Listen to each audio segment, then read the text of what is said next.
بكم جميعا، كي دايرين؟ بخير؟ كلشي بخير؟ هانيين؟ كنتمنى تكونوا في احسن الاحوال، والله يرزقنا ويرزقكم بالصحه وراحه البال يا ربي. ومبروك عليكم هاد العواشر بالصحه والسلامه، وباش ما تمنى اي واحد يا ربي. اليوم ان شاء الله غنديروا طريقه كيفاش نخرجوا من 250 غرام ديال الزبده، غنخرجوا كيلو ديال الزبده. غنحتاج 250 غرام ديال الزبده، ها هي تكون زبده حيوانيه. غنشد هاد الزبده وغادي ندوبها، غنديرها تذوب حتى كتذوب، كتعطيني 250، كتعطيني كاس كبير ديال الزبده. وداك الكاس اللي غتعطيني الزبده هو اللي غنعبى به جميع المكونات اللي غنقول لكم دابا. يعني الحجم ديال الكاس يكون ضروري، خاصو يكون متساوي بحال هكا. ها هو عندي نفس الحجم ديال الكاس، عبرت به الزيت والزبده والحليب. يعني غنحتاجو كاس ديال الزيت وكاس ديال الزبده وكاس ديال الحليب، والكاس يكون في نفس الحجم كما قلت لكم. وغنحتاج شويه ديال الملحه، 2 معالق ديال الخل يكونوا كبار، و2 معالق ديال الحامض حتى هما يكونوا كبار. غنجيب واحد الميكسور تما فين غنخلط. انا خديت هذا الميكسور هادي، غنخلط كاس ديال الحليب، غنضيف عليه شويه الملحه، وغادي نضيف عليه 2 معالق ديال الحامض، 2 معالق يكونوا كبار ديال الحامض، و2 معالق كبار ديال الخل. غادا نبدا نطرب بشويه بشويه، نبدا نخلطو بشويه بشويه. كنركب الطراب وكنبدا نضرب فيه وكنحبس، نضرب بشويه ونحبس بحال هكا. ها نتوما كتشوفوا كنبقى نضرب ونحبس، نضرب ونحبس حتى حتى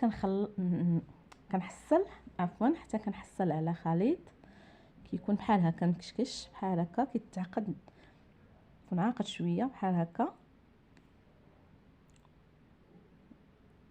ومن بعد غنزيد عليه الزبده، الكاس ديال الزبده،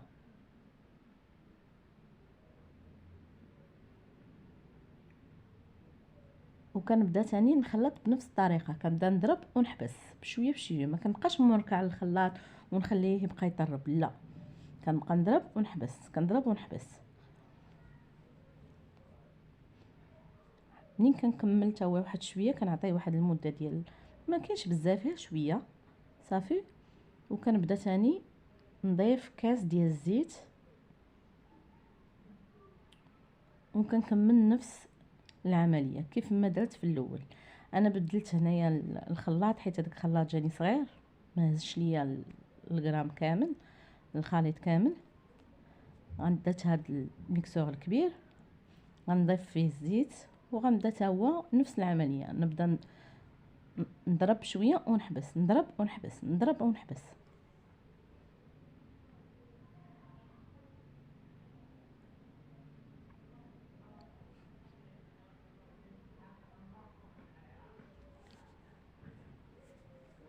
صافي من بعد ما نبقى نضرب ونحبس، الخليط اصلا كيبقى يتجمع صافي، كيبان لك راه تجمع ولا عاقد. غنجيب واحد المول ديال السيليكون، هو فين غنفرغ ديك الزبده اللي وجدت باش نديرها في الثلاجه. غنفرغ الزبده فيه. ها نتوما شوفوا كيفاش كتجي، ما تقوليش انا ما كتجمعش، راه كتجمع، واخا كتبان لك هكا. ملي كتخليها تروبوزا واحد شويه، يعني تستراح واحد شويه في الثلاجه، راه كتجمع بوحدها وكتعقد، كتزبده، كتجي بحال الزبده تماما. ما كاينش فرق بينها وبين الزبده اللي كتباع في الزنقه. دابا غنخليها في الثلاجه ترتاح واحد الساعه، ومن بعد نرجعوا باش نشوفوا الشكل النهائي ديالها. ها هي الزبده من بعد ما ارتاحت، ها نتوما شوفوا كيفاش جات. ها هي جمعت بوحدها، خليتها في الثلاجه، ما درتهاش في الفريغو، في الثلاجه عاديه، حطيتها الفوق صافي. ها هي شوف كيفاش تجمعات، شوف كيفاش جات.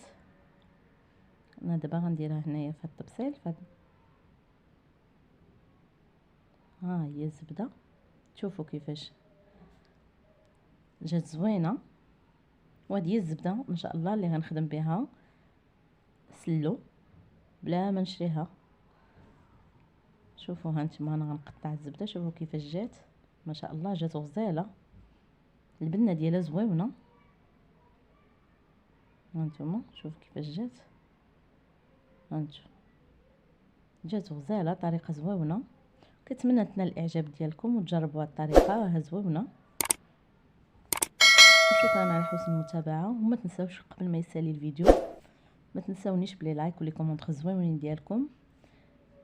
شكرا لكم.